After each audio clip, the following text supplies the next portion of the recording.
I don't know how to describe it other than like a demon type of sound. But it's silhouetted, hulking, every bit of 5.5 feet wide, 13 to 14 foot tall, pitch black. The one thing that ran through my mind when I had this encounter was I don't have a big enough gun. Your host, two-time witness and field researcher for more than 40 years, William Jevning. Welcome to Creek Devil. Hello everyone, welcome to another edition of Creek Devil. You're going to want to stick around for today's episode. We have a great show today. Some of you may recall in episodes 133 and 134 our guest, Carol, who shared her dreadful Bigfoot experiences. Carol's ongoing activity continues to this day at her home. She also encountered Bigfoot while camping in her early teens. You don't want to miss this. Tom, would you like to take it away? Yeah, absolutely. And first thing I want to say is welcome back, Carol. And I also want to say to our listeners out there, thank you, folks. You guys are sending in some excellent questions. And if you like the show, you can click the like and subscribe. And if you want to support the show, there's a link for Patreon in the description. So I'm going to jump in. Carol, you and I talked a couple days ago, and there's two things that I want to kind of hear from you, actually anything for that matter, but you've got ongoing activity, and we want to hear about that. And then you have a story that you have not shared with us. I don't know if you've shared it with anybody. When you were camping as a little girl, I believe you said you're in your early teens, and you had an encounter with one of these things. So I'm going to hand the mic off to you, and why don't we start off with your early camping experience where you encountered one of these, and then I'd like you to fill us in and give us an update. What's the ongoing status with these things at your property? Okay. It's good to be back, and I want to say hi to you and to Will, and I wanted to tell you before I get started. I wanted to tell you that I listened to the program that you had with Forrest, and I enjoyed it very much. And I feel for her very much when she talks about living alone and knowing, no doubt that these things are around. I really respect her, and I really feel for her as well. So anybody in that position, that's exactly why I'm telling what I'm telling. I'm going to share it because it's something that's in my family history. It didn't just happen to me. I know what it feels like to be kind of ostracized and to be kind of marginalized about, Carol sees things. I know how that feels, and I know what it is to have like PTSD sort of symptoms from something like this happening, and then the downright gall of going through life and having most people not believe you and just, keeping it to yourself. And yet you could never completely divorce that from yourself. It's part of you from then on. Believe me, I've tried. I think I deal with it better than I thought possible. I really do. I depend on my faith. I think about this, but it's not something that controls my thoughts, and it's not something that I focus on constantly, because if I did, I wouldn't have a life. Of course, when I'm living out in the country, at this moment, I'm not out there alone. So I'll go ahead and get into it. I got to thinking about it whenever my mother and father liked to take us down, my brother and I, down to the Pomme de Terre. And it was an area that had been a settlement at one time in Missouri along the Pomme de Terre River, and it was called Fairfield. So maybe some of the listeners know the area.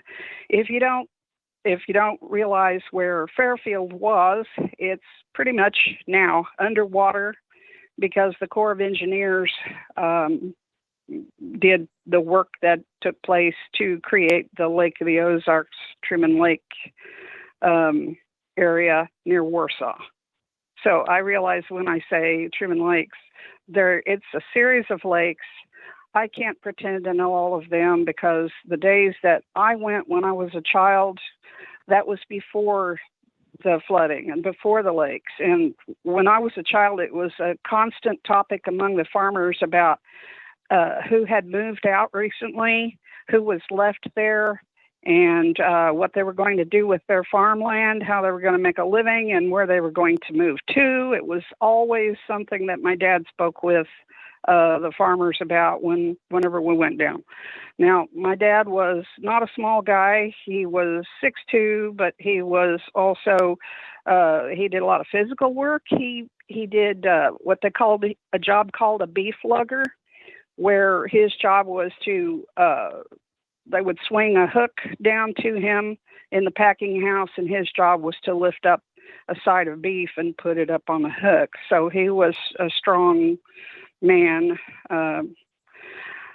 So that'll give you an idea of his size. Well, we had gone down there at points. We would go stay for 2 weeks straight, and other times we would go down and break it up into 2 1-week stays. And so we would usually be there in June, but then there were times that we would go back in the fall, for example.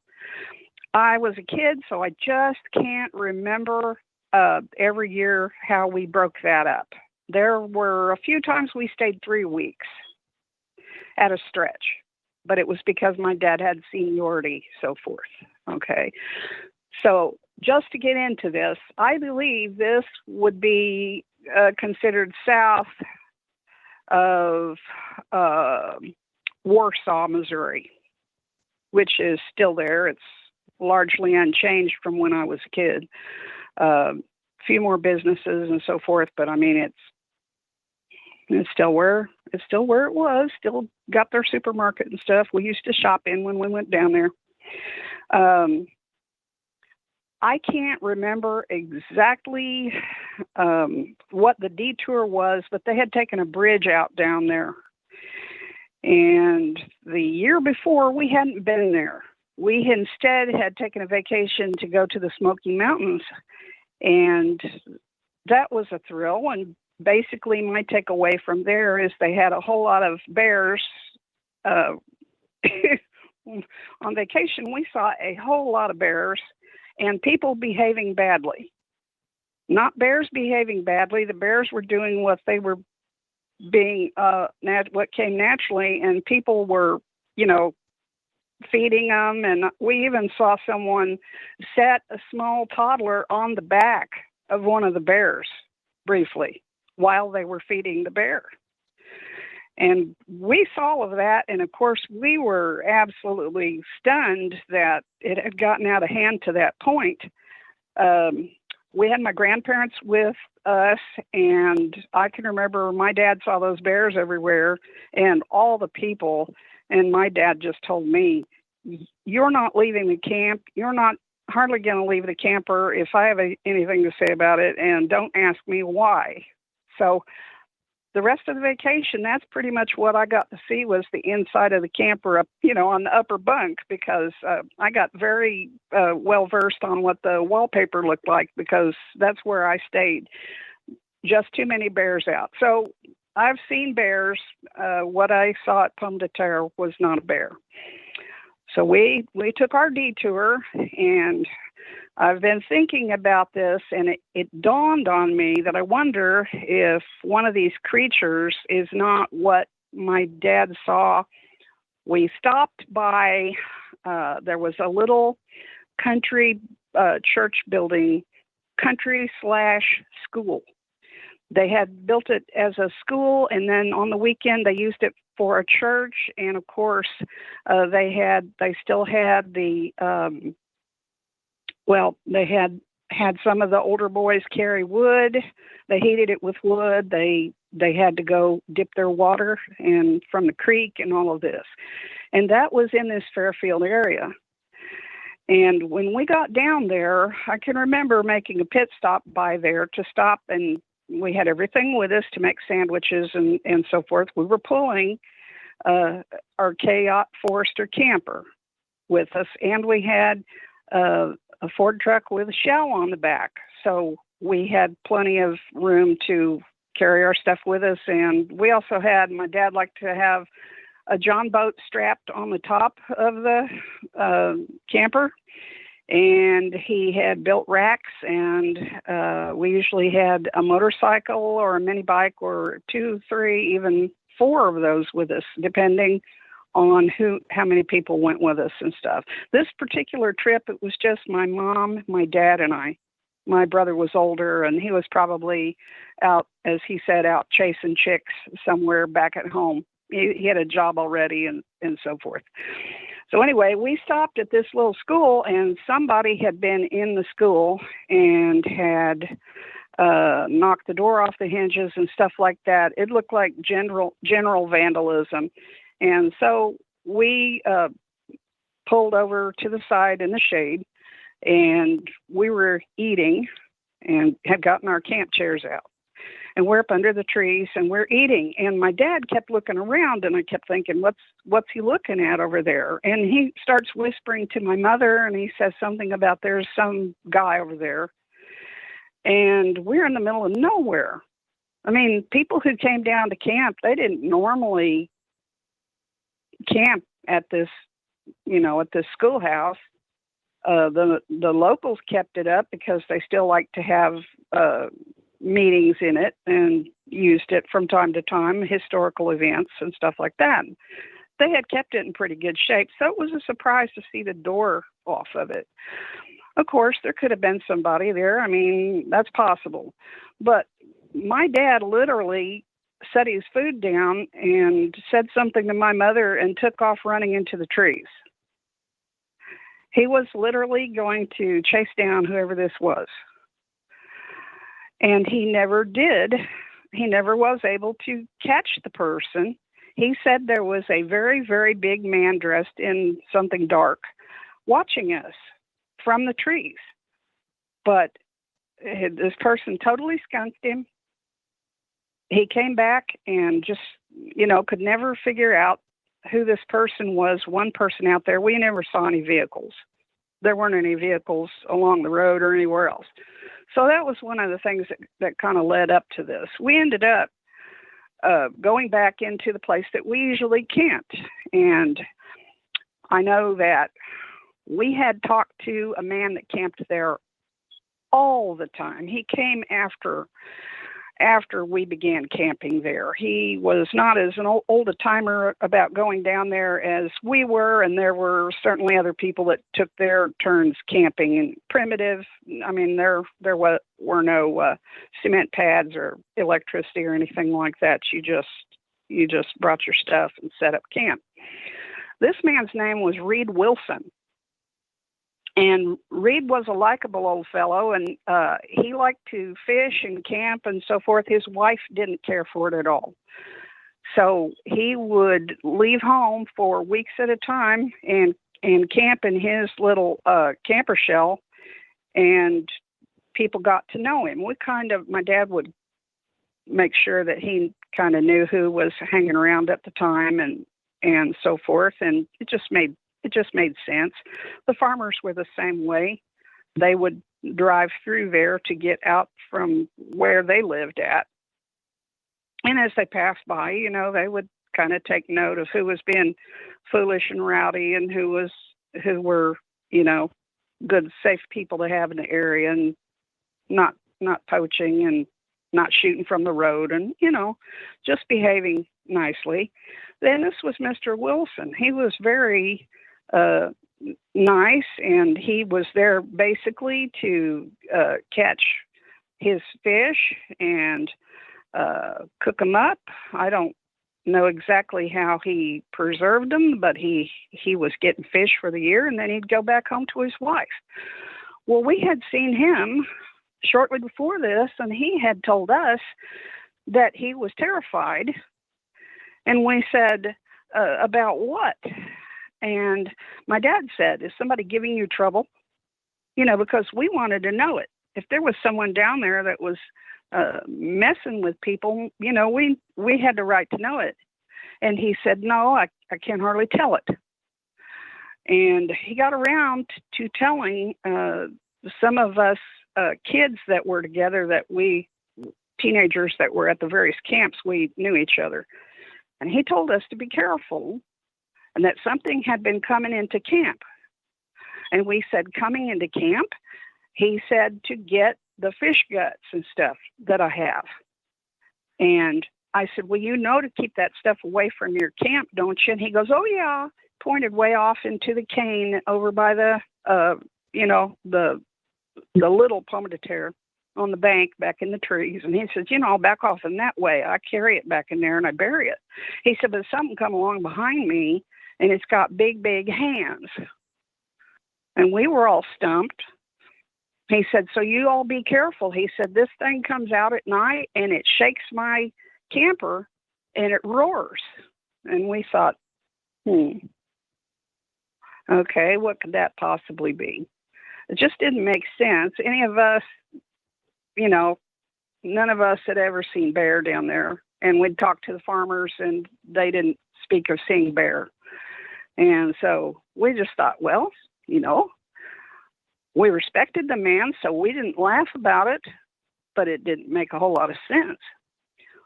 Well, my folks, the time that I was with them alone, and there was no one else camping down there except for after we got pulled in, a couple of men came in with tents, and I believe, if I remember right, they came in on motorcycles, and they parked at the first campsite, whereas we had passed those campsites. We came in from the south end, I believe, and we wanted to park further in on the curve. So we passed several spots, and we like to be there. And that was Mr. Wilson's place. Well, Mr. Wilson wasn't there, so we pulled right in. My dad backed in, and my dad was busy getting the boat loosed, and I helped him get it into the shallows and tie it up there. And he had a motorcycle with him. We had 2 dogs with us.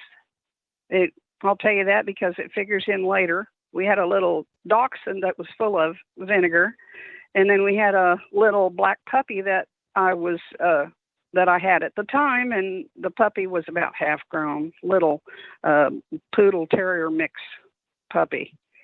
And so Mom and I stayed in camp, and my father got on a motorcycle, and he said he was going to check out those other people that came in after we did, that parked closer to the entry.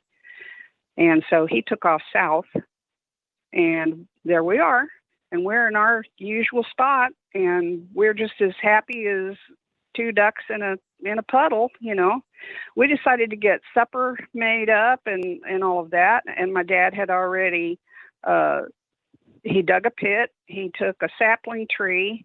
He cut the limbs off of it, and he planted that into the ground and, stomped the dirt in around it. And he put the Coleman lantern up on that.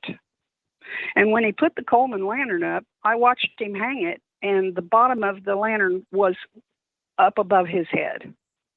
I mean, he pulled it over and, he hung the bail on something and lifted it up there because he had to lift it up there to get it up there. He took off, and when he went, the dachshund went with him. And we just figured the dachshund would stay with him. Okay. So my dad had taken the keys with him when he left. So we're there. We've got the K-Yacht dropped down, and the truck is there. And we started getting in and out of the K-Yacht, and we had the food ready. Well, my dad lingered, so we went ahead and ate without him. And my mom saved the food for a little while. We had a camp stove and all of that directly in front of the door of the K-yacht. And so it began to get dark, and we went out and we picked up wood. So we built a fire, and we decided the fire was back behind the K-yacht, just to kind of give you an idea. So the water was further. It was the water, I believe, was north of us. Then we had our fire on the bank, and then the K-yacht, and then the pickup, and then the front end of the pickup was right along the road, if that makes any sense.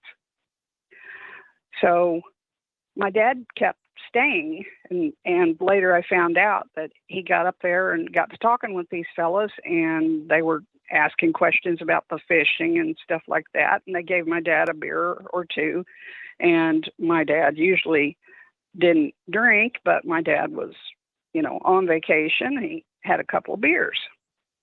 Well, the dog came walking back pretty slowly. So gets dark. Mom and I began to hear these weird noises. I told her, I said, boy, there's a lot of raccoons out there tonight or something. And she said, well, I keep hearing sounds I can't quite fit together what I'm hearing. And it got darker. Now, this was probably at the end of summer, because I'll tell you how I'm thinking that is because it was muggy. It was beginning to cool off. We were in for some rain. They had talked about the weather changing. And my dad had talked about maybe parking somewhere else in case the ground got soft. But we went ahead and stayed. And they said that, let's see, how was it? Hang on. Okay, so the camp was pretty much surrounded by cane. And the cane had grown up tall enough to be way past my head. A grown man would be hidden in the cane. The cane was that tall. And so there were little paths going back into the cane where various people had gone and disposed of their fish guts and the like of that. But generally, you're talking a wall of cane. So my mom and I were used to sitting out like that at night, and I put my back up to the back window on the K-yacht. So I was between the K-yacht and the fire, and I had the little black puppy in the box at my feet. And he was making some noise and so forth, and I was trying to get him to settle down. We had to bring him on vacation. I didn't have anybody else to watch him. So my mother turned her back toward the cane, and she was up and down. We had put pretty much everything away because my dad, it was obvious Dad wasn't going to make it back, anytime soon. So she had started putting things back in the ice box. Well, we lit the lantern so we would have some light, and we sat there very quietly. There began to be the most unsettling noises coming from the cane.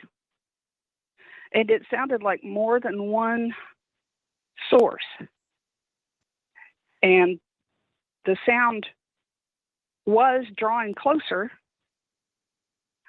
and we could hear some sounds echoing on the water. We were kind of mystified. My mom turned to me and she said, I have heard everything that lives in Missouri, and I can't quite place that. It was kind of going whoop, whoop, like this. And there would be silence between there. And I told her, I said, the frogs quit singing. And then whoop, whoop, whoop, go like this. And then some fake owl calls, very deep. didn't sound like a normal owl. And my mom would turn to me and she would say, well, now what kind of a sound is that? She said, that sounds like a goose. Geese don't, they're not normally out here, and they're normally not, they do fly at night, but good grief, what's the sound? And then it sounded like a couple of things getting in a fight, and it was ear-shattering. So we were both thinking that we ought to go in, and constantly talking back and forth about, well, what kind of a sound is that? What kind of a sound? Is that a fox? No, it's not. No, it's not. It's not anything I've ever heard. And I can't express to you just in mere language the creepy feeling we started having. And we were not like that. I mean, we were used to staying out on the creek bank. It was my second home. But this was creepy. It was getting very creepy. And in fact, we both likened it to someone who was mentally ill, because the sounds all of a sudden stepped up. It got to be a constant flow of sounds, and one sound after another. At times it sounded like a human voice trying to speak, and at another time it sounded like a gorilla, and it would go off into a low roar like an African lion. And we both stood up to leave. And I was facing the cane, and Mom was facing me, and her back was to the cane. And I was watching the cane as I saw this enormous creature covered in black hair step out of the cane by parting it with its hands. It was upright on two legs like a person, and it had arms and hands, but very long arms, and it had a very, very muscular build. It was a little bit of, just to compare, it was a little bit stockier than what I see at my property now. It was built a little different. The ones that I see are generally built, they're taller, and they're built more like a basketball player. This that we saw, I didn't see any breasts. I saw a lot of hair. It was black, and it stepped out of the cane and just braced itself and stood there. It looked to me like it was chewing something. I could plainly see its teeth. Its mouth was moving. I'm not aware, I can't remember if it was making a sound with its, if it was making vowels with its mouth or not, but it was a popping, chewing sort of thing. And my mother saw my face and turned to glance over her shoulder and immediately grabbed me.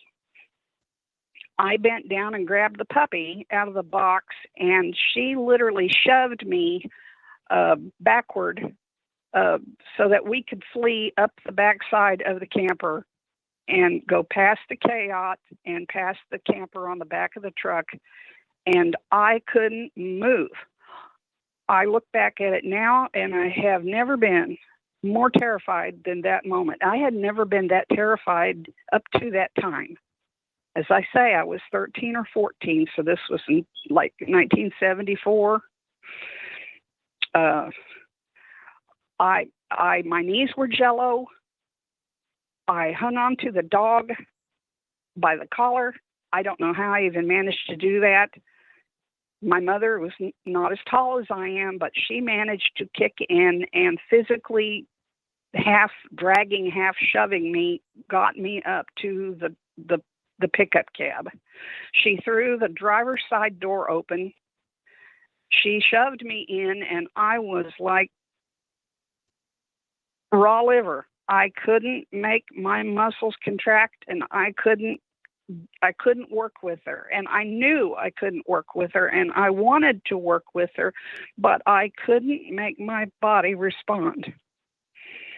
I put my upper half of my body in the seat, or she did, whichever way you want to say it, and I bent at the hips, and I just laid there. And in my mind, I was thinking, what is the thing, and can it come back around? Yes, it can. Can it get Mom before she can get in? Yes, it can. And she was shoving on my lower body, and I finally kicked in and began to pull myself with my elbows. And I got in enough that she hopped in and she shut the door. And I reached up and I locked my door, and she locked hers. And she said, "Have you still got the dog?" And I said, "He's in the floorboard." And I began to shake, and we sat there, both of us, and shook. And I kept saying, "What was that? What was that?" Now, part of it, when she was shoving me back, one of the details that I did not say is when she was shoving me back already to try to push me out of the area, I saw it turn its head toward the food table while it was popping and gnashing its teeth. And there was kind of a loud snapping kind of a sound that seemed to come out of my own head. And it didn't just turn its head on a neck, because it didn't look like it even really had a neck, but it was like the upper body was kind of fused to the head. When it turned its head to look at the table, it actually rotated at the hip and kind of twisted the body to glance. I mean, it didn't seem to be concerned about us. It didn't lunge at us or roar at us. I know the height because I know it was way bigger than my father, because I had just seen my father standing under that lamp pole and put the pole up there. And my father looked like a third grader compared to this thing. So I had that as a scale. I can't say exactly how tall it was, but it was taller, way taller than my father.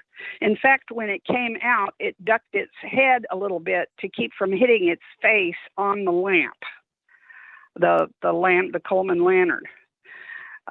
So it would have hit its face on the lamp if it hadn't been over a little bit from there.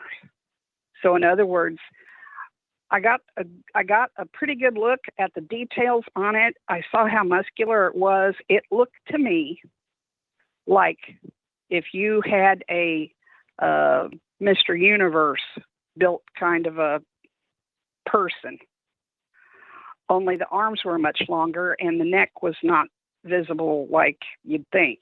It was black, the night was dark, and the lamp was kind of behind upper and kind of behind the back of its head almost. When it stepped out, it was like one movement and then stopped moving. As I said, when we took off to get into the truck, it didn't seem that rattled. It just seemed like any other day to that thing. And I expected it to chase us to the truck. I was sure it was right on top of us, and it didn't. It didn't. We got into the truck, and I was saying to my mother, when I finally got my senses a little bit, I was saying to her, "We can drive away. We can just drive away." And she put her hand on my leg and she patted me and she said, "No, honey, we can't leave. Your dad has the keys." So there we sat in the truck with several mosquitoes, listening to the mosquitoes buzz and not knowing what was outside. She kept telling me, "Shh, be quiet."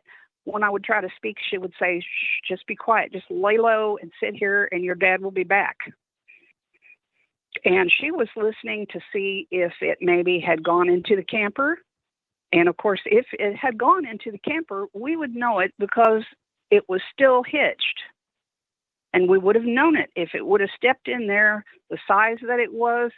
I don't know if it could have gotten into the door or attempted to have gotten in the door of the camper. But she didn't actually have it completely closed and locked up because she had been in and out carrying her food back and forth, and she was trying to remember if she left the door standing open or not. But if it had stepped in there, it would have rocked the camper, it would have rocked the truck. We would have felt it. And it didn't get in there.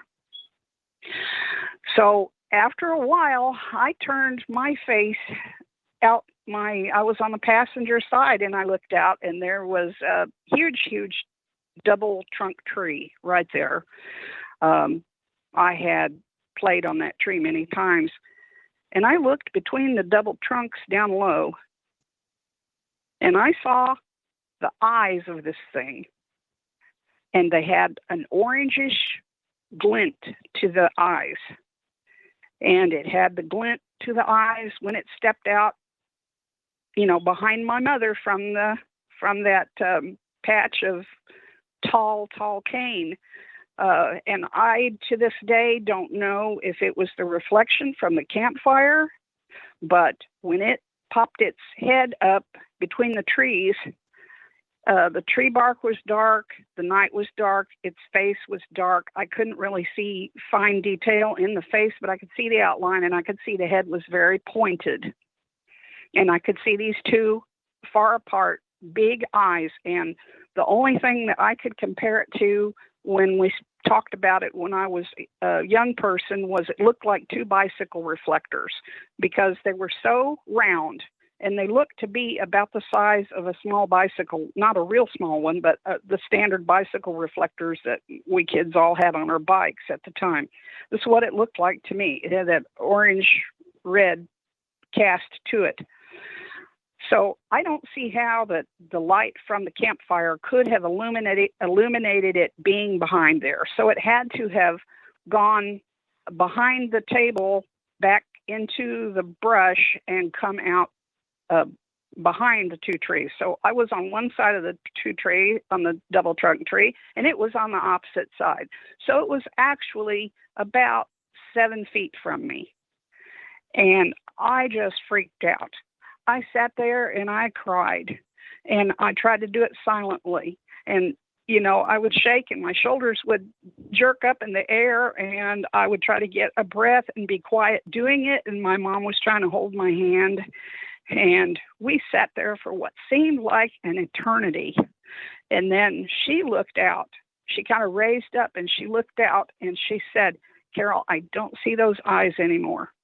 And I said, "Do you think it left?" And she said, "Well, honey, I don't know what in God's green earth we just saw, but I think it might have moved on." We never did hear it mess with the camp stove, throw things around and all of that. Well, my dad came riding back, and he had been missing his dog. So he pulls up and he says, "Oh, what are you girls doing sitting in the truck for?" And, "Oh, there's the dog." And the dog had laid down in front of the truck.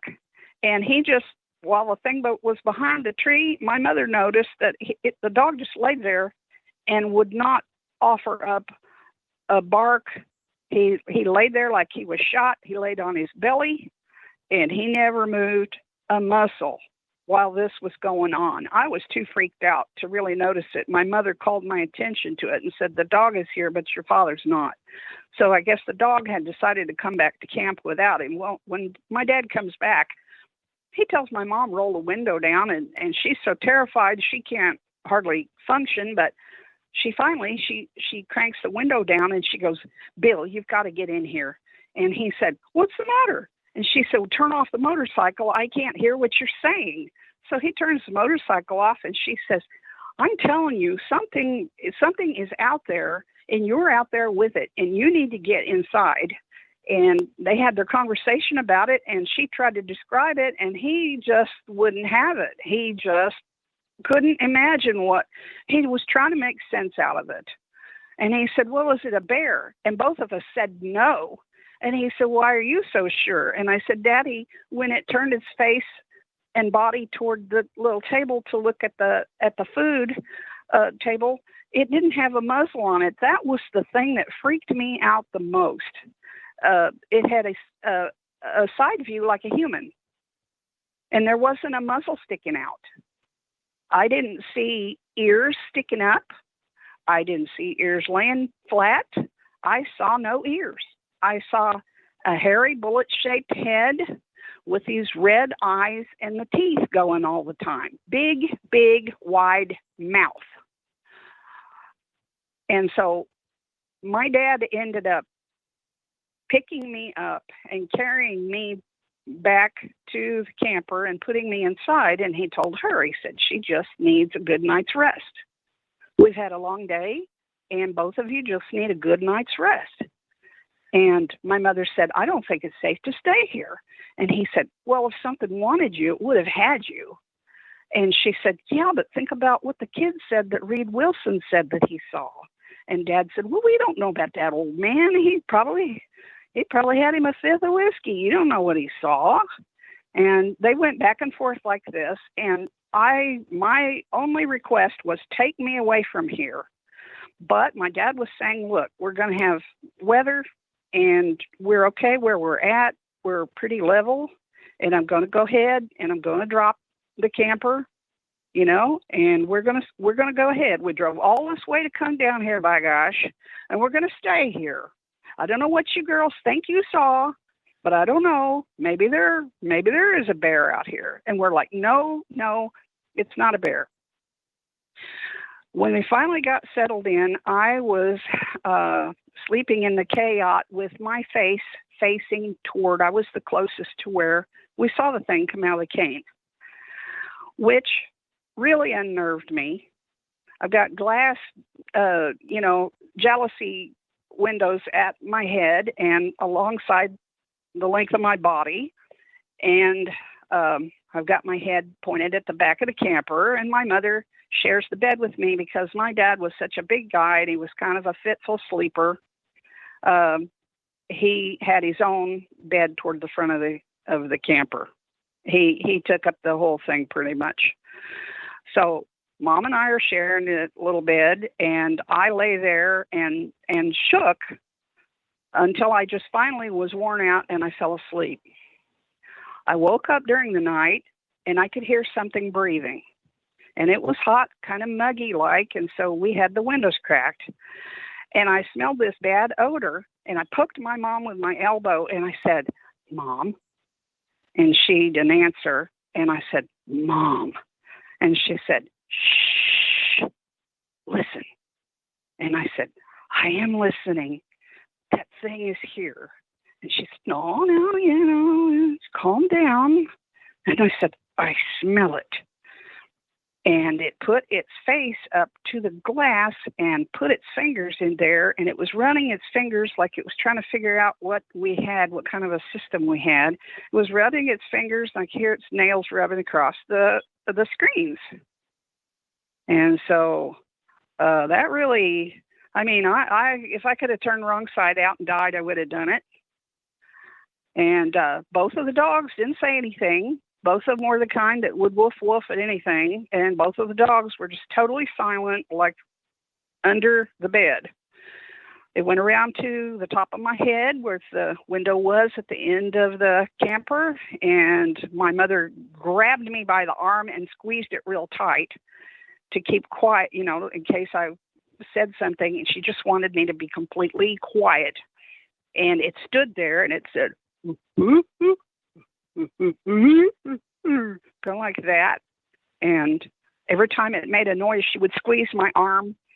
And later I asked her, what did you squeeze? You think you nearly left your fingernail marks in my arm. And she said, I was just scared. It went around and it stopped outside of the bathroom window, and it played with the little tiny window that was at the top of the bathroom. And it was like it was, you could hear it like it was trying to hook. It wasn't open, but you could hear it like catching a nail on the edge of that and trying to figure it out. You could hear it popping. And then it decided to go up toward where my dad was sleeping. My dad, he was sawing logs. He was totally unaffected at this point. So it went up there, and it got at the window. He had all the windows cranked out for him, and it went up there, and it got close to the top of his head. His feet were facing the door, that side of the camper. His head was pointed like east. Our heads were pointed north, and his was pointed east. And this thing paused outside of the window, and it put its body on the trailer somehow and began to shake it. And my dad woke up, and he told us later. He said, "I said real low, you want to get your head blown off, just keep it up." And something went, ooh, ooh, like this, and then we heard the feet patter and feet run off. We heard loud 2-footed bipedal running that ran off. And so my dad spoke up and said, are you girls all right? And Mom said, I think that's that same thing. It came back. And I said, Dad, that's it. It came back. It came back. He said, just don't sit up, lay down. I guess I attempted to sit up and talk to him. And he said, no, I just want you to lay there and cover yourself up. And I nearly smothered. We lay there for a long period of time again. And it seemed like every time we got asleep good again, it would come back. Well, it came back.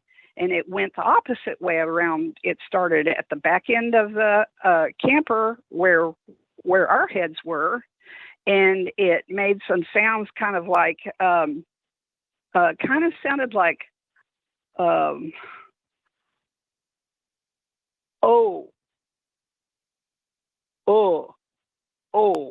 kind of like this.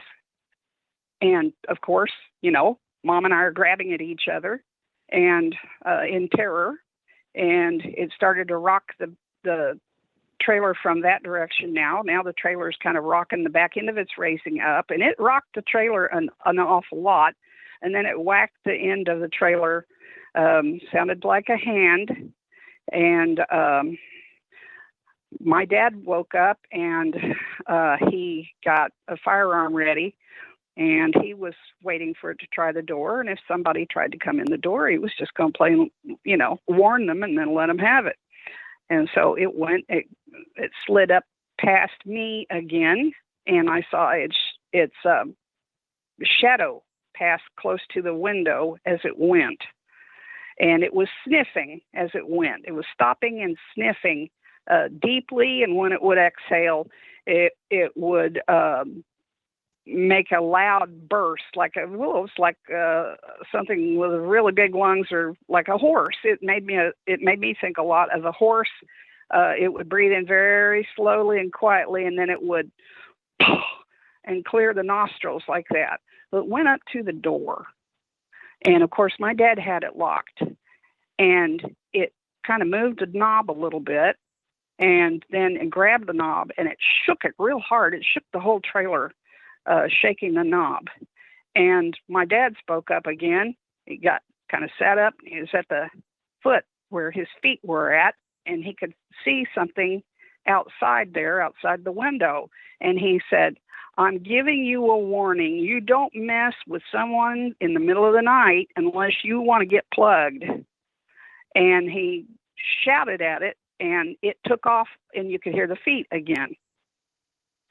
I fell asleep. Thank God I finally fell asleep, and I slept late. They left me alone and let me sleep late, and just went about their usual thing when they got up in the morning and got breakfast and stuff. But then my dad tells me something when I get up, and his experience went like this. He said, I had to relieve myself in the night. He said, I decided to get out and go walking around camp a little bit, and walk down the road and see if I could see anything or anybody, see some flashlights, see who was coming into camp, who's giving us trouble. And I said, did you take your gun with you? And he said, yeah, I did. He said, and I've never had to do that down here. So he goes walking down the road away. I don't know how much he lingered around camp. I didn't ask, but he said that he headed down toward the west, toward the point in the road that it was a Y in the road. And there was through the years, there was a lot of strange occurrences around that Y in the road. It went off to kind of like it was a southwest direction. And it went off into really heavily timbered area that used to be farmed, and the houses there were abandoned. And there was a pecan and an apple grove up in there. And, if you ask me now, I would say that was a lot of their sustenance, because on the way up there along the road, there were these huge places where the water would settle, and there were always lots of frogs there, and creatures would come there to drink and stuff. And then they had the orchard, and they had the pecan. We'd gone up there and gotten apples and pecans ourselves before, and then it curved way back around and headed back west again, and you ended up coming to the smallest part of the Little Pomedy Tar if you went all the way up in there. There was a low water bridge. I'd been up there before. That was the spookiest area back there that I can describe. And my father's experience was, I didn't mean to get sidetracked there, but my father's experience was toward that Y in the road. And he said that he relieved himself and he saw a pair of red eyes in the road. And it was some distance from him, but it began to grow closer. And he said the eyes were about the height of a deer. So he told himself, well, this is a deer. And he said the eyes continued to come closer. And he said he called out to it, and it didn't make any difference. And he said all of a sudden, the eyes began to rise to a height of a human, and then went on up to higher than a man. And he said when he saw those eyes go from very, very low, which he thought it was a deer with its head maybe down nibbling something at the side of the road, and then the head lifted, and he was convinced still it was a deer, but then the eyes continued on up, and the two eyes were facing him, arranged like a human face. Instead of having an eye on each side like a horse, this was a face like a human eye arrangement, or maybe a gorilla eye arrangement. I guess either one you could say, a binocular sort of set. And he said when he saw that, he just about messed himself. And he said he called out to it, and it didn't make a bit of difference. And so he began to back up, and it began to proceed toward him. And he said he called out to it again. And he said, if you understand me, then you'll know I'm serious about this. I've got a loaded weapon. And he said it never did change how it acted. And he said he just kept backing up, and then got some distance between it and went back to camp, came straight back in the camper, and got back in his bed. When I got up that day, and after that story, and I'd had something to eat, my dad says, okay, now I want you to take me where you saw it. And I was in shock. I said, Daddy, what are you saying? He said, I want you to show me where it came out. I want you to show me everything. You got the best look at it, and I want you to show me where it was. And I tried to describe it. I said, it's kind of like take a man and graft on a gorilla on the upper body from the navel up, graft on a gorilla. That's kind of what it looked like. And of course, it didn't matter how many times I told him, it just didn't make any sense to him. And so he led me back the way this thing had entered camp, through the cane, and I died 1,000 deaths. I begged him. I said, please, no, please don't make me do this. And he said, well, how are we ever going to find out what it is if we don't investigate? And I said, but he said, it's daytime. I said, well, you don't know what you're dealing with. So he took me back to the place where Reed Wilson and the others used to put their fish guts. And sure enough, all of that area had been torn up. I mean, major league. Something had torn it up. It looked like with hands. The same work that if a couple good men had some big scoop shovels, nice deep blade. It was deep, and they had dug it up, and it looked like it was dug with hands. And then sticking up out of the holes were these big kind of flat sticks, big heavy-duty sticks. And it looked to me like they had somebody had dug something out of those holes. And I asked him, I said, what is that? And he said, well, that's where they throw their fish guts everybody knows to step back in here. And, you want that stuff away from camp, and they let the raccoons have it or whatever. And I said, so critters are used to coming back here and getting their victuals. And he said, yeah. He said, people also come back here. He said, some of this work might be where people dug fish and worms or whatever.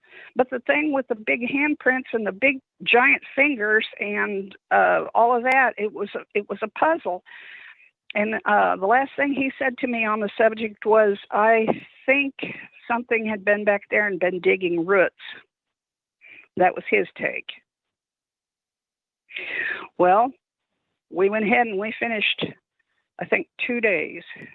And toward the evening of the second day, Mom and I both were still trembling. And my dad decided it just wasn't a good idea to stay any longer. And the bad weather had finally arrived, and he hooked everything up. We strapped the boat back in place. He put the motorcycle back on the grill on the front end of the truck where he put it. And we closed everything up, and away we went. And he couldn't figure out, even weeks later, why we were so shook up. That was the second one I ever saw. The first one that I ever saw was the story I told you about our encounter where it chased our car. That was one in Kansas City. And that's when I was 6 years old. That was the first one I ever saw. So we did have them visiting in Kansas City. I had a few other things happen where, like, they would be caught looking in the picture window of the home that we had when I was a child in Kansas City. I've had about 5 full body sightings. And I know that seems like an extreme amount.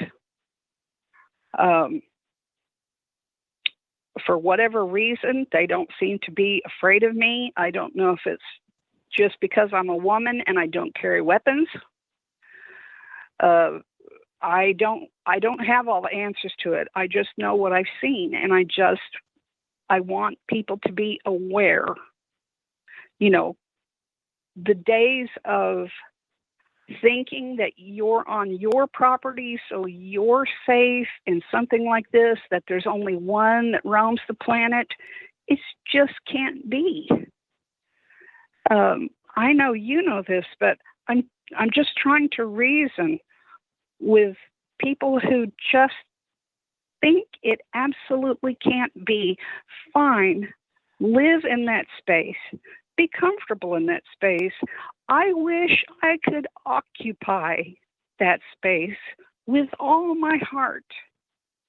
But they really exist, and they really are out there. I don't think that they're my little friendly flute-playing, magical critter. I don't think that. And I also don't think that every one of them is out to get you, because I'll tell you the truth. It's like I was telling a friend the other day.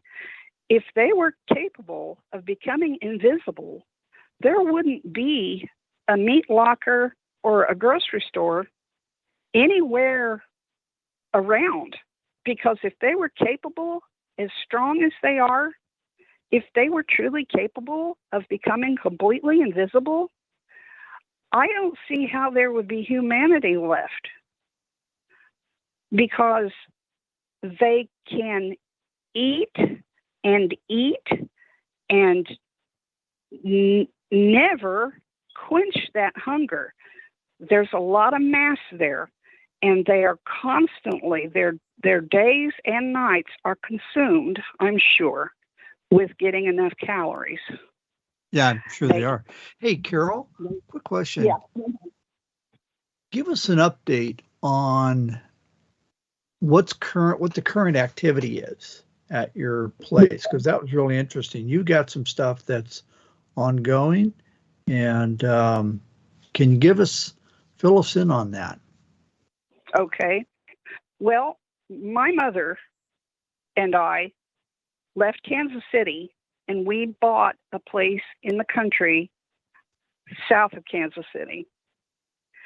And I will not say exactly where. Most people, most listeners are the salt of the earth. I just don't want someone to get a cockamamie idea, you know. Otherwise, I don't care who knows what. But I'm going to have to protect my privacy that way. However, when we moved here, we got the property before the year 2000.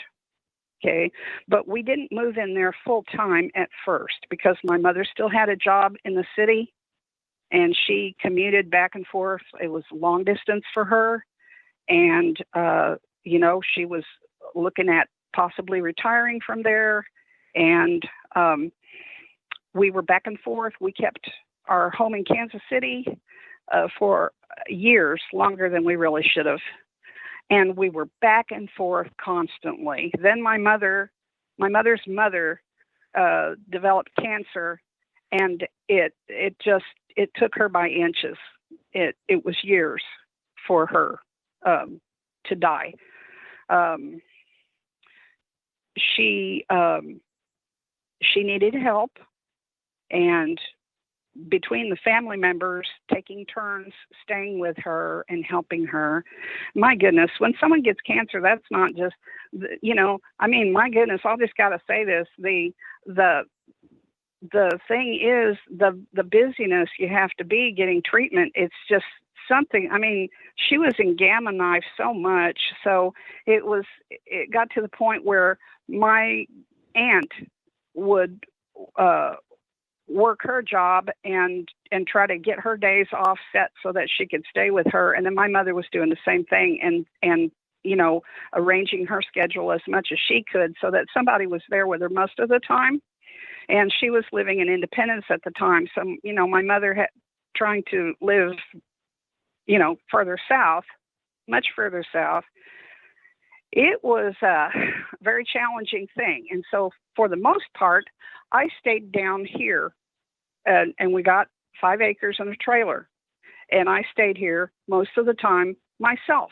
Well, I was here alone. I began to notice things. And then she would stay on the weekend with me, and she would notice things. And we began to have things happen there. We knew what it was.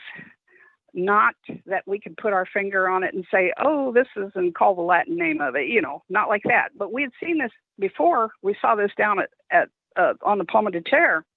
And so we knew that was generally the same type of creature, same thing that chased our 55 Chevy in Kansas City, albeit a very young one. To bring you up to speed, in 2017, my mother had enough, and so had I.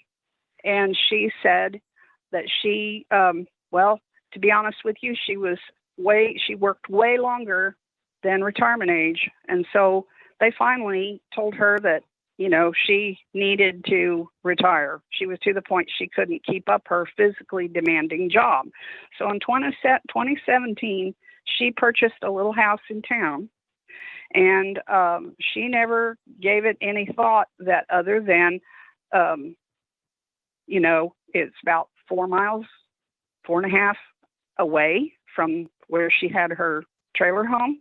So I stayed in the trailer home and began to slowly sift through her things and slowly move her out and get her into her little house.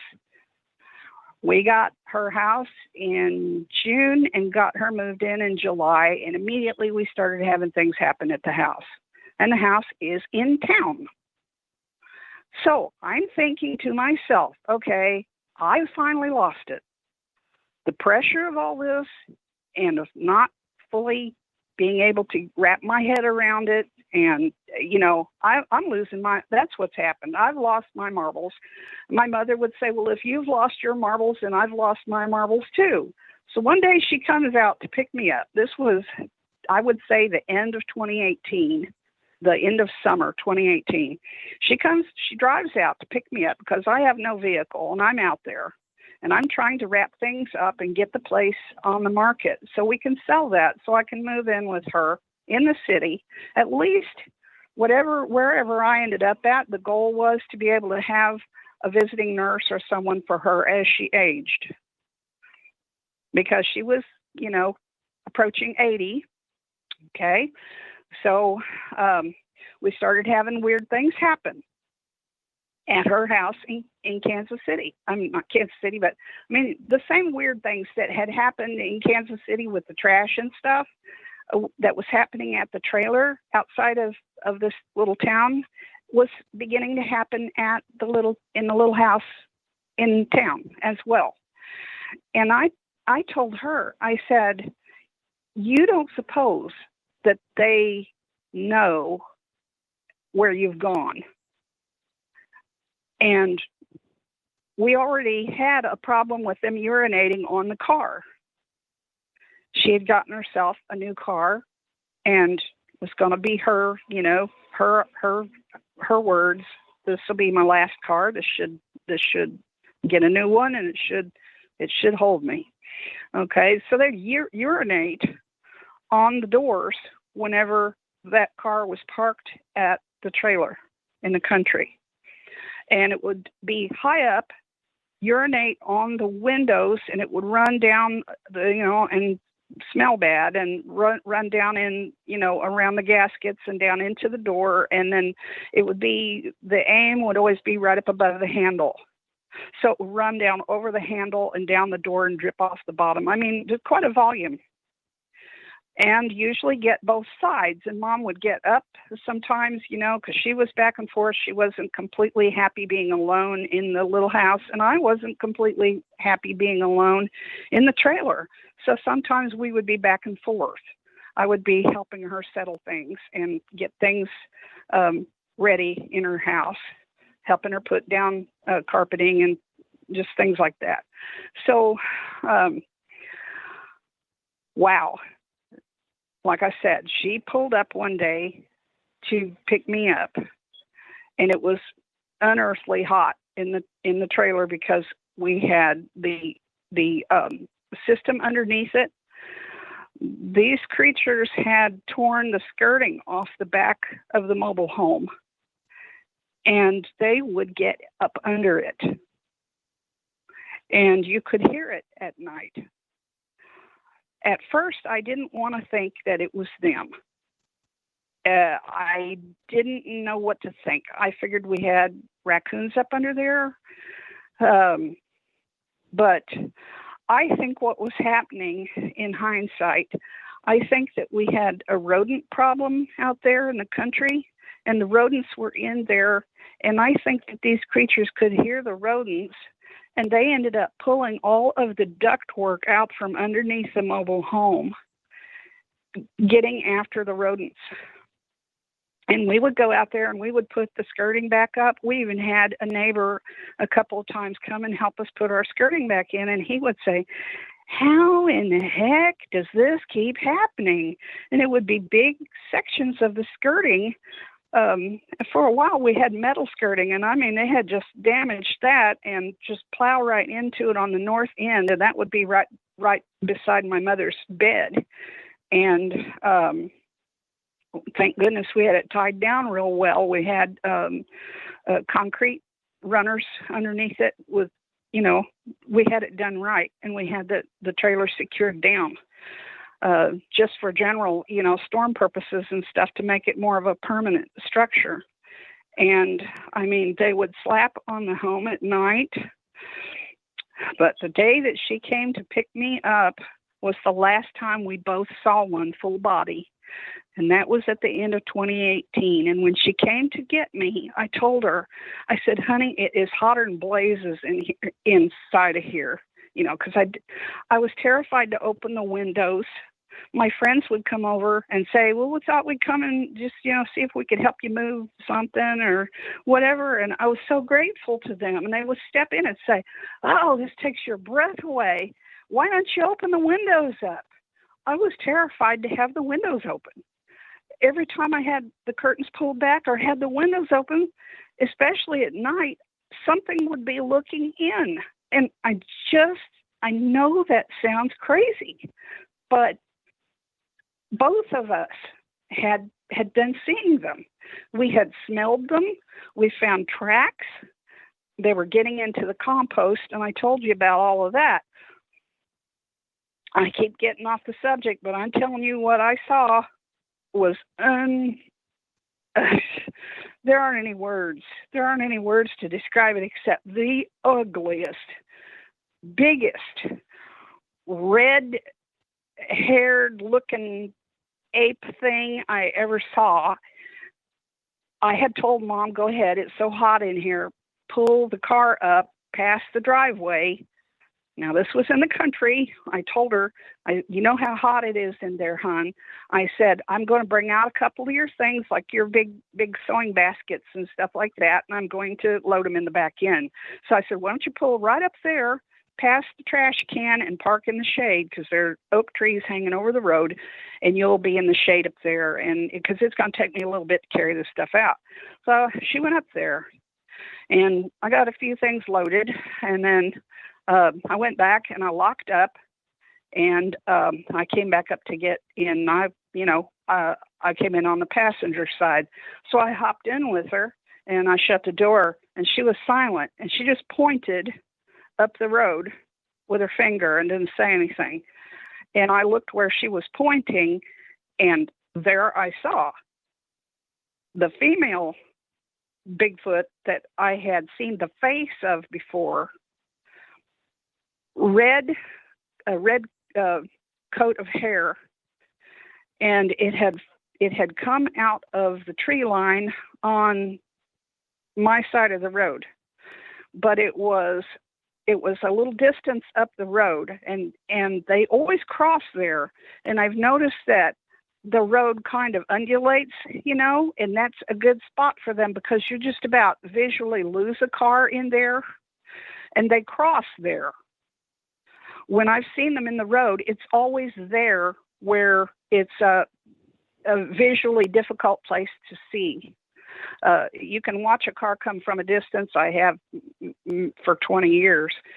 You can see a car coming towards you and down the gravel road because, it's farm fields through there, and the trees mostly are cut back away from the road, and there's a fence on the opposite side of the road. And on my side of the road, the trees came up a gully, and it was brushy, and this thing stepped out onto the edge of the road, and it looked right at us. Classic Bigfoot thing, only this one was really heavy-bodied, and she looked pregnant. She had big breasts, kind of a pointed head, but not really seriously pointed, not like the one I saw on the Pomme de Terre. But this one, she dropped down onto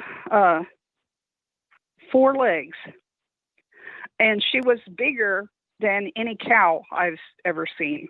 I have seen cattle up at that distance because the neighbor runs cattle sometimes. I mentioned that it was fenced. The opposite side of the road is fenced. They keep cattle, beef cattle up there. This was bigger than any cow. It crossed the road in about, it's down on all fours, but I would say basically 2 movements. It's moving all 4 legs. It had kind of a smooth spider-like crawl to it. The arms were longer. It had its arms slightly bent, and it stopped right in the center, like it took half the road in one motion, and then it turned its face right toward us again and just stood there still. And then it crossed the road in one more motion very smoothly, we both watched in shock as it got to the opposite terrace on the opposite side of the road. It stood up in one smooth, clean, flawless motion and just simply stepped over the fence. And this is fence that they keep bulls in. It's no little dinky fence. And it just swung its leg over the fence like a person would step over something that's, you know, like knee high. It just swung one leg over the fence and it was walking away. And it was out of sight so quickly. And, you know, the two of us lost sight of it. And our goal was to watch it and see where it went. But we lost sight of it. It's not that it disappeared. It's that it moved so quickly. And I think it probably dropped down on all fours and then booked out of there. But when it did, it went across the farmer's property there and off toward a grove of trees. Now, a little further over, I've had some family members that have looked it up on satellite, and they have shown me that it would make sense for it to be able to swing up that direction, because once it got into that tree formation, that it could easily swing back toward, that would be, my property would be east of it. It went up, it left my property heading north, crossed the road there, swung its leg over the fence, took off, headed more northerly toward that grove of trees. And the images that my cousin was able to come up with, that it could easily swing back kind of west to southwest and come to a very, very large body of water that is west of my property. So the area is dotted with cornfields and with livestock and fruit trees and lots of ponds. And so I just think that they're ensconced in there. I think they must go out and do raids. I mean, it just makes sense to me anyway that there's not enough to survive a whole family clan on just my 5 acres. They've pretty well cleaned everything out that there was to eat. Every animal. I mean, when we moved there, that place was like a Garden of Eden. You would see every kind of bird. We had huge flocks of birds that would come in. It was a real treat. I kept diaries and would sketch the animals that I saw, and I would look up if I saw something that I didn't know. I had no idea that we would be able to move just a little bit further from home in the same state, and that I would have bald eagles flying over my home. I mean, we still see bald eagles. We had bobcats and tons of squirrels and, legless lizards. We had some cool things that I had never seen. Woodcock. And it was, not strange at all to go take a little walk and walk down to the pond and scare up a covey of quail. That's gone. I mean, there is nothing. You can't hardly find a toad out there. I loved being outdoors. I still love being outdoors. That's where my heart is. And I like to live off the land. I grew up that way. I mean, we grew up burning wood and eating fish that we caught and stuff like that. So I've eaten many a pan of squirrel, but I see what happens when they move in.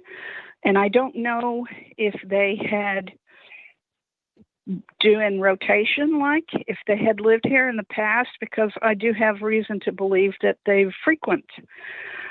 It's kind of like they had lived there until they decimated everything and nothing was left. And now it's kind of like this is still a good place to hide out. But I kind of think that they go out on raids and get wildlife and, eat livestock and pets. I know of lots of pets. When I first talked to you, I didn't know very many people that would admit that they had seen them, but I have been able to speak to people as I've gotten to know people through church and so forth. There are quite a few sightings out here, and we're not the only ones that have seen them. And a lot of people, they don't want you to spread it around and so forth, but I've had people tell me, we saw something and it was a gorilla. I had another man tell me we saw something and it was the devil. Well, let me ask you this. Couple of questions. Number one, I want to go back to one of our previous episodes with you. And you had talked about where one of these creatures had attacked a lady, and actually she had, it was eating her intestine when she came to. And I wanted to find out what happened with her. How did she escape from that situation? How is she doing today? And then and then as a follow-up, fill us in a little bit on what's going on, like just within the last, few weeks that when you and I talked the other day, because that's pretty interesting. Okay. That lady the lady that it was chewing on her intestines, she still lives out there, and she's still alone. And I happened to see her at an event that we both go to, a community event. Of course, since COVID, there's not a whole lot of anything, but I did see her. She didn't know that my mother had passed in 2020. And she, expressed her feeling about that. And I told her again, I said, that it is not safe for you to be outside a lot out there. You know that. And she said, well, hey, you don't have to worry about me. I'm tough. And I said, yes, you've proven that. But I'm telling you that considering the situation, you and I both know what happened to you. We both know it. And I'm just worried about you. And she said, well, I've got family that can check on me from time to time, and it's very, very, very seldom. And I said, be very careful with what you throw away. I hope you're not trenching anything in anymore. And she said, actually, the only thing that I do is, you've seen it, where I have a cover crop and another man comes and mows it for me. That's the thing, though, Tom. She's got tall grass clear up to her driveway. And that's where that thing got her before. That's exactly where I saw that thing crawling. It looked like a gigantic, hairy black spider when we hadn't had the property very long and I was staying there. Let me ask you this. How did she, when she was in that situation where this thing had attacked her, how did she manage to get away from that? Okay. She had gone out there, and I found out after the fact. I was home when it happened, I guess, but I didn't realize that it had happened. And I happened to see another neighbor, and the other neighbor stopped and asked me how I was doing. And I said, I'm okay. She said, named this other neighbor that lives right across from me and said, she's been in the hospital. And I said, oh no, what's the matter? And she said, well, I'll let Rudy tell you about it. And I said, oh, has Rudy got something to do with it? No, but I'll let Rudy tell you about it. She said, I don't. She's too shook up to really talk to me about it. I thought maybe you were her closer neighbor and you would know. And I told her, I said, well, I I'll go check on her and I'll see if she needs anything. And of course, this woman is fiercely independent. And I walked up and knocked, and she didn't answer the door. So when my mom came around, I told her, I said, something has happened to her, and I'm going to go see if I can, get her to respond to me later. I called the lady the other one that spoke to me first. I know this is all very confusing, but I hate to tell names. I called her because I had her number, the first one I spoke to, and I said, she's not answering the door. And she said, well, she just may be, so out of it that she can't come to the door. And I said, well, that's a possibility. When I finally got a hold of someone to talk to him about it, she had gone out and she had tried to get a little piece of garden going out on the side of her driveway. And she was going out constantly and checking it and watering it. And I'm going to stick my neck out there and say she pissed him off. She was doing something that wasn't the norm. And I think that's something she did, that she was in their area or something. Because when I saw the woman walk across there like a spider before this, it walked the exact route across her side yard, heading south, and then it turned like it was going to walk along the fence and head up out of sight west. And there are heavy trees up there. At the time, it was very heavily timbered. Since then, she's had a crew come in and cut a lot of those trees out. But since she's gotten older, she's not able to keep the place up like she did. And trees have grown all along her driveway. Trees have taken over the north side of her yard, and she has trees where there didn't used to be trees. And I observed to her, I said, you don't need to be out here mowing at all hours of the night. She would mow using the headlamp on the tractor. She had gone out there to check on her little garden. I'm not exactly sure what time of day, but it was daylight. She said that something hit her with tremendous force and knocked her to the ground. When she came to, something black and hairy and enormous was bent over her, feeding on her intestines. Said it had its face down in her belly, chewing. She said it lifted its face and looked at her. She didn't recognize what kind of animal it was. And it had a mouthful of her intestines. Then, from what I can piece from the other neighbor, is that he was supposed to come down and meet her there and talk with her that day, because they each had experience with this particular dog trainer, and he was going to talk with her about possibly getting her a dog, because she was afraid. And this person would train the dog, the same dog that he had his dog trained, and it would be the same breeder that his dog came from. So he opened the door. His dog took off because he's got the property that is further.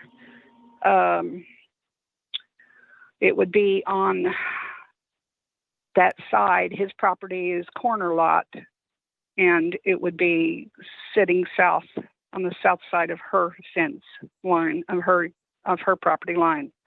She walked out toward the property line to get her garden watered when that thing hit her.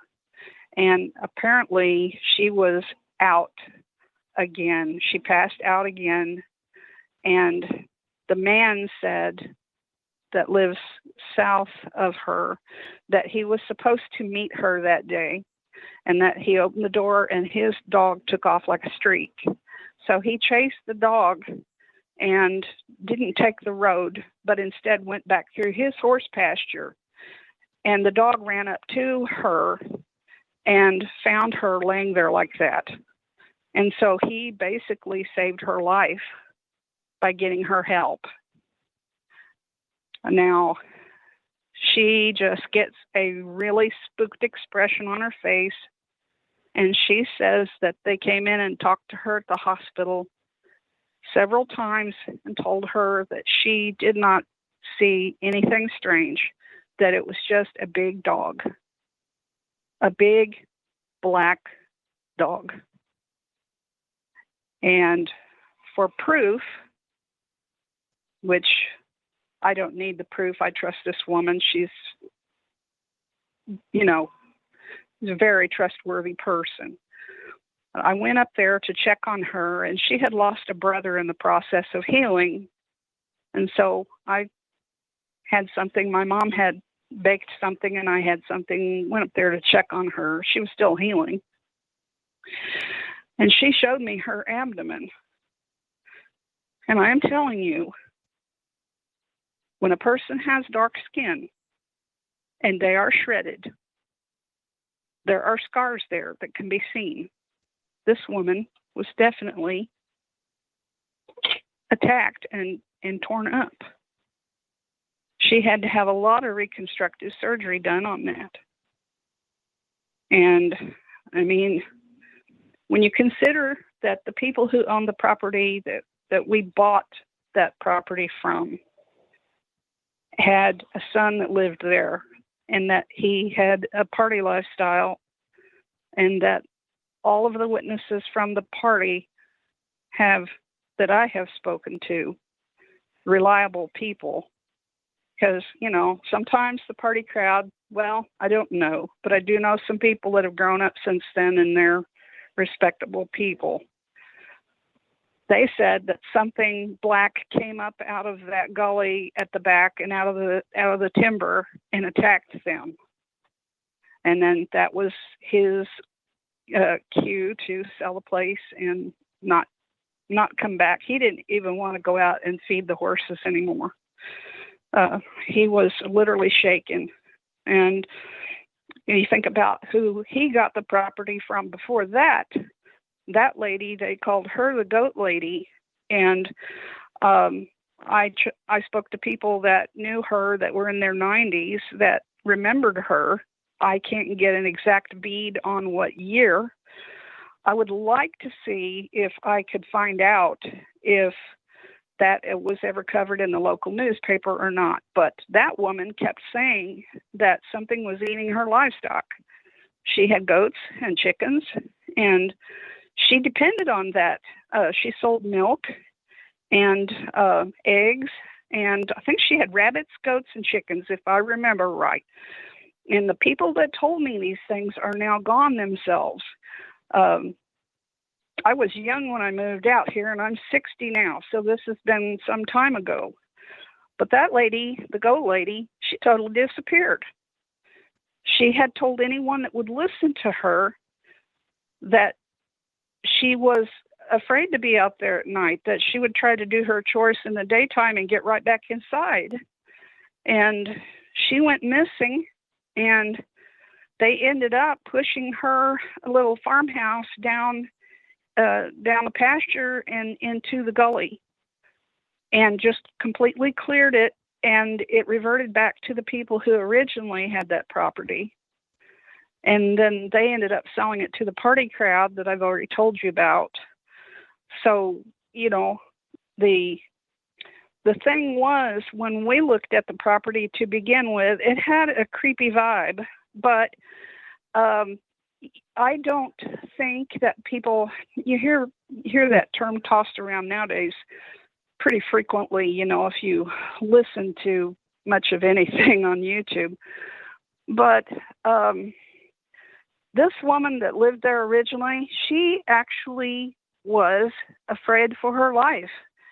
And she had to have those livestock. She had to make a living on that. That's all she had.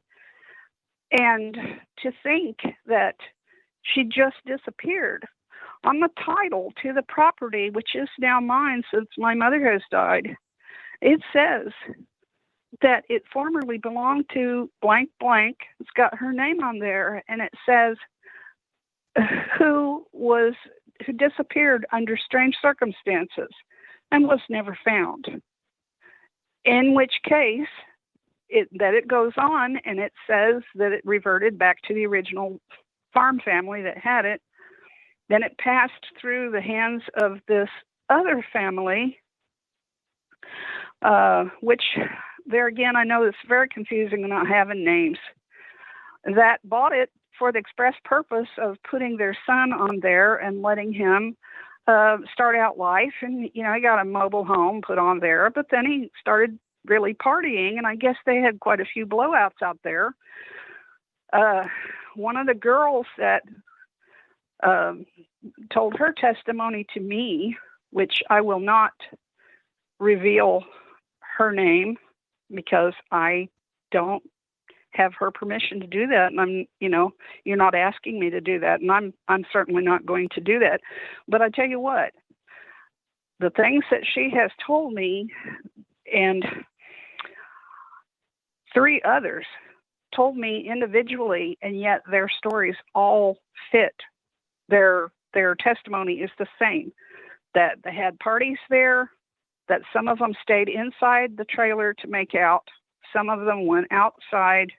I guess they had up to 30 people out there at a time, drinking and being a little stupid. They had a pond down there at the time that I guess they had stocked some little catfish in, and everybody scattered around over the property, with their girlfriends, whatever. They had some campfires going. Some were in the trailer and some were outside. She was in the trailer when it happened. And she told me that the ones outside feared for their lives, said something big and black roared and came up out of the woods and put a stop to it all. So I never did hear that anyone was critically injured.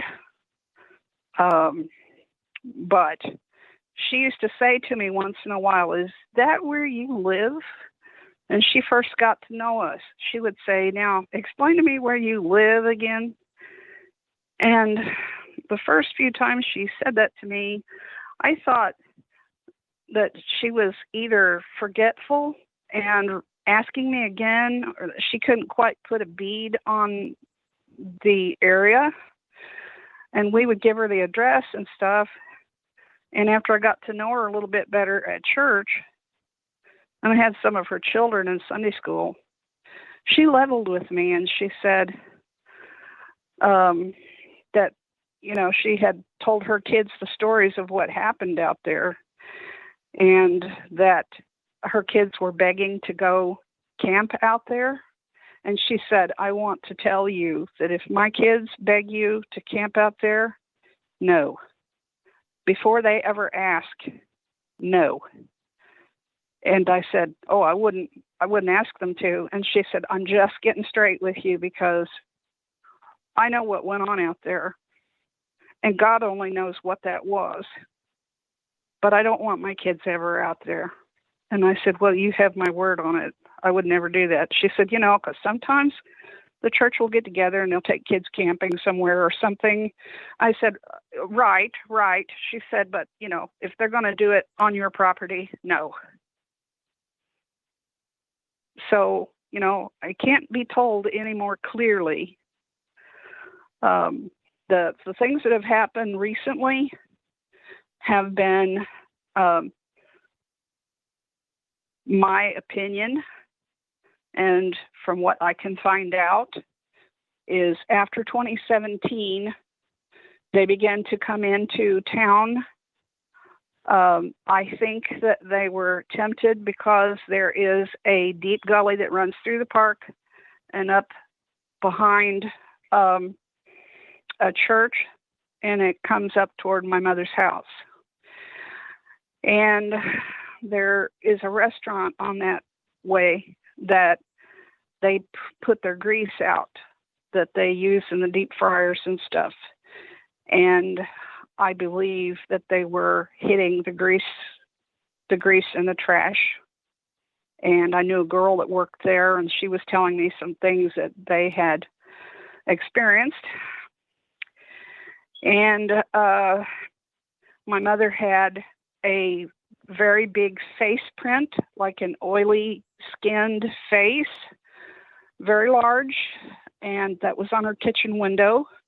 And I had gone around the perimeter of her house to check on things and make sure that her water hose was put away and that things weren't dripping, and, just kind of checking for her. And that's when I saw the light hit that window just right. And it was a hairy face, mostly hair off of the, around from the eyes. You could see a hairy brow ridge pressed up against the window. You could see that whatever this was tall enough to stand at the side of the window and hide itself by the wall itself, and then lean forward and put the face up against the glass.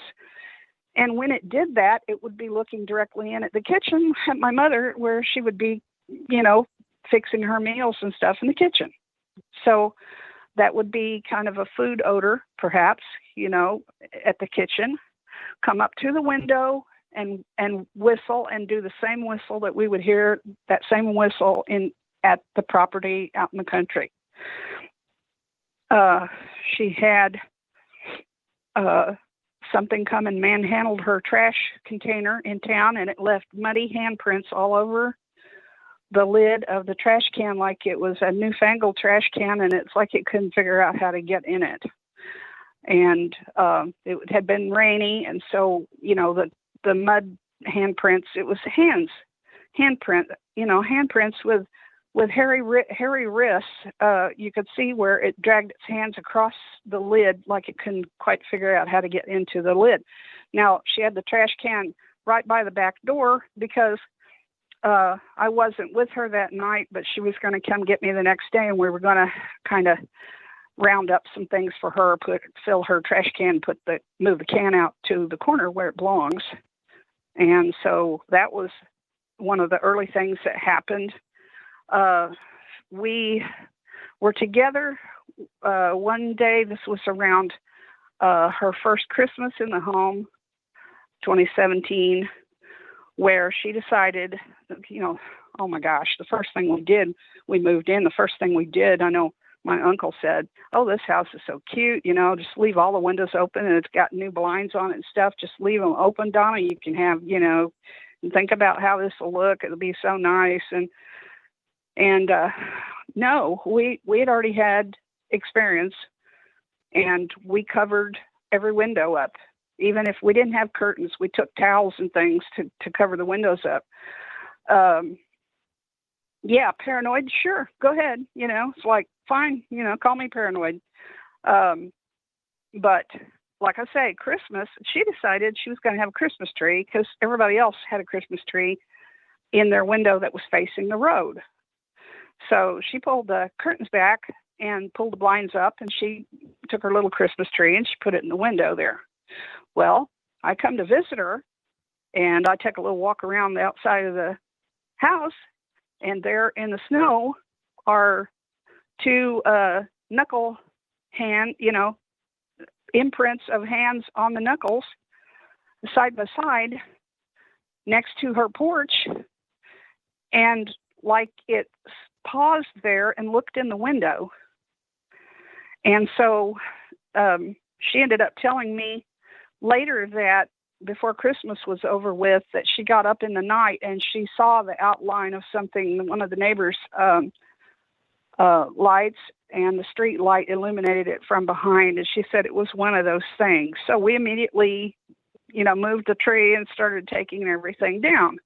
It was after this, let me think if that was 2017 or 2018.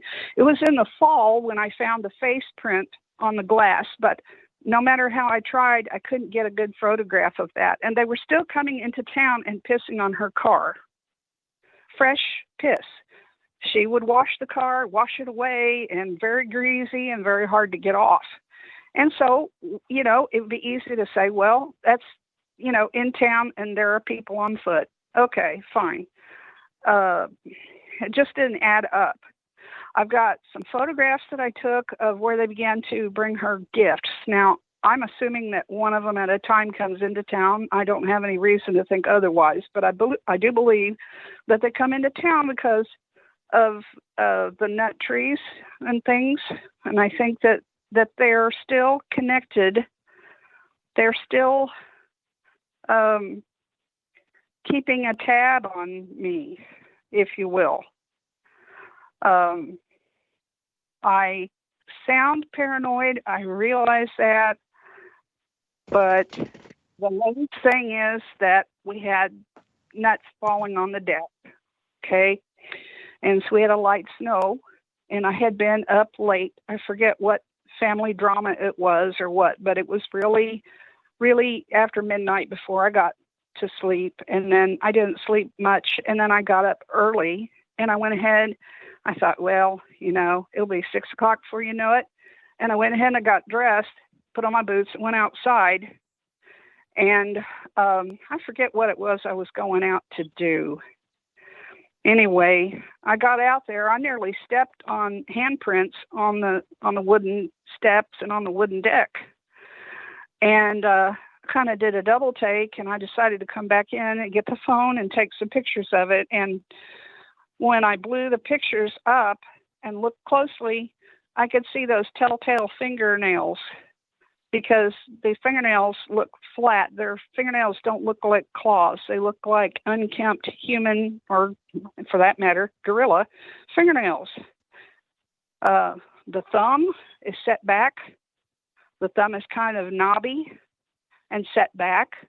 And in other words, think of almost like a human hand, except their palm is much longer. It's an elongated hand. And to me, it looked like, well, since the deck is normally covered with nuts, and the deck has continued to be covered with nuts, because every time you've got a wind or a storm or something, more nuts fall, and they'll continue to fall. They continue to fall for quite some time. They start and fall, and they're still falling. So normally, I open the door, and there are nuts all over the deck. There weren't any nuts, but there were these fingerprints in the snow, like something really large had picked the nuts up. So it continues, not as much as perhaps at times that it has in the past. And as I say, I am living at my mother's house for now. And I will have to cross the bridge where I will have to try to tie up all the loose ends and try to sell my property. Yeah, that's you and I talked about that, and you won't stay at that property. So I don't blame you. I wouldn't either. Well, listen, we're just about out of time. Carol, I can't thank you enough for the updates, and especially the story with when you're a youngster camping with your mom and dad. Very, very interesting, but also very dreadful, very scary experience. So I'm pretty sure we're going to be having you back on again at some point in the future, because it sounds like the activity hasn't gone away and you're in a very active area. So I want to thank you for your time this evening. I realize it's, we're taking a couple hours of your evening, but we really appreciate it. I appreciate having you all to talk to about this. I appreciate the fact that somebody out there realizes and takes this seriously. And I appreciate all of Will's effort and the long years that he has put into this. And it's benefited me, and I've done a lot of the things that I have heard suggested by him that has helped make me a little bit safer. And sometime, if you decide to have me back, I would like to talk to you about the youngest one, Tanny, the one I call Tanny. And it's not like she knows what her name is, but I call her Tanny to keep her separate, so I can kind of keep track of what her movements are, and about the language that I've heard. And other than that, I just appreciate your time and love to you all. Okay. Oh yes, absolutely. This Tanny business is new, so yeah, we're going to have you back. Yeah.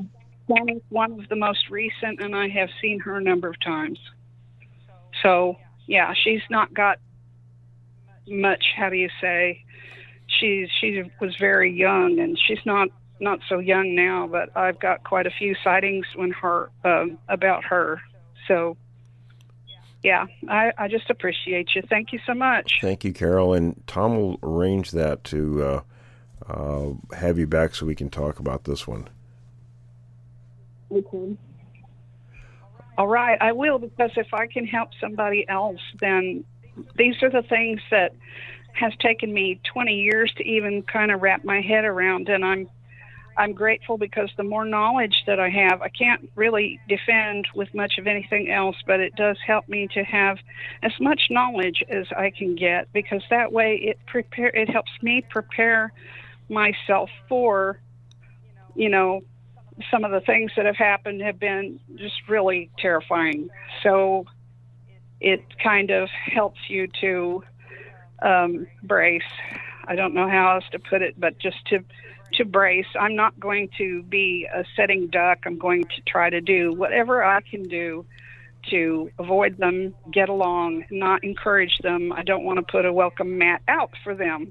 They're interesting, yes. Other than that, they can stay where they are, and I'll just be the person that pays the taxes, and we can stay out of each other's hair. Right. And, if that's and it absolutely does help other people, hearing what you've had to say.